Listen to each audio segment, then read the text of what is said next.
पुण्याच्या गर्दीतून दूर कुठेतरी अशा ठिकाणी शांततेत हरवून जायचं असेल तर डिटेल तर मी सांगतेच, पण त्याआधी व्हिडिओ सेव्ह करा. गर्दीपासून लांब इंस्टाग्रामवर न झळकलेलं, अजूनही निसर्गाच्या कुशीत लपलेलं हे ठिकाण मावळ तालुक्यातील एक हिडन जेम म्हणजेच बेंडेवाडी वॉटरफॉल. तर आता ऐका, पुण्यापासून 1.5 तास आणि मुंबईहून 3 तासांचा प्रवास, पण इथे आल्यावरती कम्प्लिटली वर्थ इट आहे. वीकेंडचा सुद्धा इथे गर्दीचा गोंधळ नाहीये बरं.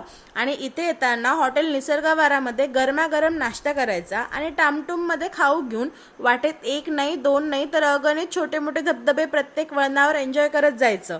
बेंडेवाडीला पोहोचून गाडी पार्क करून ज्यांच्या घरासमोरून किंवा शेतातून रस्ता जातो ना त्यांच्याकडे 20 रुपयाचं तिकीट काढायचं आणि बस मग 10 मिनिट चालून अशा ड्रीमी वॉटरफॉल जवळ पोहोचायचं.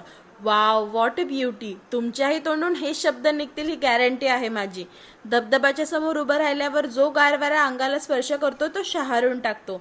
पावसाचे आणि धबधब्याचे हलके हलके थेंब मिसळतात आणि दोघात मिसळलेला गारवारा, वाह, तो क्षण शब्दात सांगता येत नाही. धबधब्याच्या कुशीत एक गुफा आहे जिथे गरमागरम मक्याचं कणीस आणि मॅगीचा आस्वाद घेत हे निर्मळ सौंदर्य अनुभवायचं. गर्दीपासून दूर आणि गोंगाटाच्या पलीकडे जर तुम्ही सुद्धा निसर्गात हरवायचं स्वप्न बघत असाल तर बेंडेवाडी वॉटरफॉल तुमच्यासाठीच आहे. तर मंडळी, पुण्याजवळील या हिडन जेमला नक्की व्हिजिट करा. व्हिडिओ आवडला असेल तर लाईक आणि कमेंट करा आणि चॅनलला सबस्क्राईब करा.